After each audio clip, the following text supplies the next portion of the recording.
आप विल्वा पत्ती अर्पित करके फिर इसे अपनी छाती की जेब में रखकर घूमिए। इसका आपके ऊपर फर्क पड़ेगा। आपके स्वास्थ्य, खुशहाली, मानसिक दशा, हर चीज पर फर्क पड़ेगा।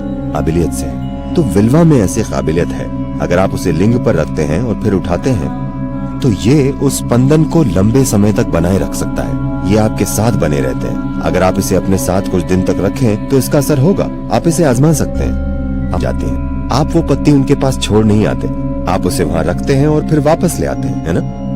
Because this particular leaf has the highest capability. क्योंकि इस पत्ती में उस स्पंदन को सोखने की क्षमता सबसे ज्यादा है और It's for you to pick it up and go. आपको उसे उठाकर ले आना चाहिए। ऐसी कई चीजें हैं जिन्हें पवित्र साधनों की तरह पहचाना गया है, जिनका लोग इस्तेमाल करते हैं। नमस्कार दोस्तों, डीवीएस भक्ति सागर में आपका स्वागत है। दोस्तों, हम इस चैनल के माध्यम से अपने महान हिंदू धर्म सनातन धर्म को जागृत करने का प्रयास करते हैं। तो आपसे निवेदन है कि अभी तक आप इस चैनल को सब्सक्राइब नहीं किए हैं तो अभी सब्सक्राइब कर लें। दोस्तों, आज का विषय है बेलपत्र, जो हम लोग भगवान शिव को अर्पित करते हैं। यह बात सत्य है कि बेलपत्र भगवान शिव को अर्पित करने से भगवान शिव खुश होते हैं। हम सभी बेलपत्र को प्रेम से शिवलिंग पर चढ़ाते हैं ताकि भगवान शिव हम सभी से प्रसन्न हो तथा हमारी मनोकामना पूर्ण हो। लेकिन दोस्तों, क्या आप जानते हैं कि जो बेलपत्र हम शिवलिंग पर चढ़ाते हैं, अगर उस बेलपत्र को अपने घर पे लाएं, उसको अपने जेब में रखें तो क्या होगा? दोस्तों, हम सभी तो जानते ही हैं कि हमारे सनातन धर्म में जो भी नियम बताए गए हैं वो कहीं न कहीं किसी वैज्ञानिक कारण से मिलता जुलता होता है। तो चलिए हम जानते हैं कि बेलपत्र का रहस्य क्या है और बेलपत्र को शिवलिंग पर चढ़ाने के बाद उसे अपने घर क्यों लाना चाहिए, उसे अपने साथ क्यों रखना चाहिए। तो दोस्तों, आपको बताना चाहूँगा कि बेलपत्र एक साधारण बेलपत्र नहीं होता। बेलपत्र एक विशेष प्रकार का पत्र होता है। हम आपको एकदम साधारण भाषा में समझाएंगे कि बेलपत्र एक वैसा पत्र है जिसे किसी भी स्थान पे रख देंगे तो वहाँ की ऊर्जा को वो अवशोषित कर लेगा। अगर साधारण भाषा में कहे तो जिस स्थान पर बेलपत्र को रख दिया जाता है वहाँ के जितने भी गुण होते हैं वह अवशोषित कर लेता है।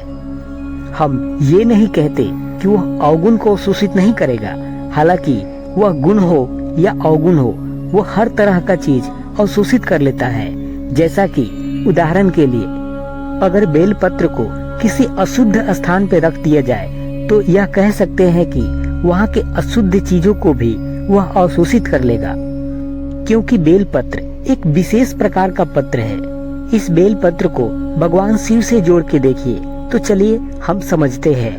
हम लोग भगवान शिव को बेलपत्र अर्पित करते हैं, शिवलिंग पर बेलपत्र को चढ़ाते हैं। बेलपत्र को तोड़ के शिवलिंग पर प्रेम से चढ़ाते हैं ताकि भगवान खुश हो, भगवान शिव हमसे प्रसन्न हो और हमारी मनोकामनाएं पूर्ण हो। तो आपको बताना चाहूँगा कि भगवान प्रसन्न होते हैं, अवश्य प्रसन्न होते हैं, लेकिन जो बेलपत्र आप शिवलिंग पर चढ़ाते हैं, अगर उस बेलपत्र को आप थोड़ी सी प्रयास करें, आपको अगर सही जानकारी हो तो वही बेलपत्र आपको सदा सुखी रख सकता है, आपके घर परिवार को स्वस्थ रख सकता है। अगर कहे कि भगवान शिव के महान शक्ति को आपके घर ला सकता है तो यह उचित है, क्योंकि जब भी हम बेलपत्र भगवान शिव को अर्पित करते हैं, शिवलिंग पर चढ़ाते हैं, तो बेलपत्र वहाँ की ऊर्जा को, भगवान शिव की शक्ति को अवशोषित कर लेता है, ऑब्जर्व कर लेता है, यानी कि साधारण भाषा में जाने तो उसे सोख लेता है। यानी कि जो बेलपत्र आप तोड़ कर ले गए थे वह साधारण बेलपत्र था, लेकिन जैसे ही उस बेलपत्र को आपने शिवलिंग पर चढ़ा दिया, अर्पित कर दिया, तो वह बेलपत्र अब एक विशेष प्रकार का बेलपत्र हो गया, क्योंकि उस बेलपत्र में अब भगवान शिव की शक्तियां समाहित हो चुकी है। अब वह बेलपत्र आप उस शिवलिंग से उठाइए, शिवलिंग से उठा करके अपने घर लेकर जाइए, अपने पास रखिए, आपको विशेष प्रकार का लाभ होगा।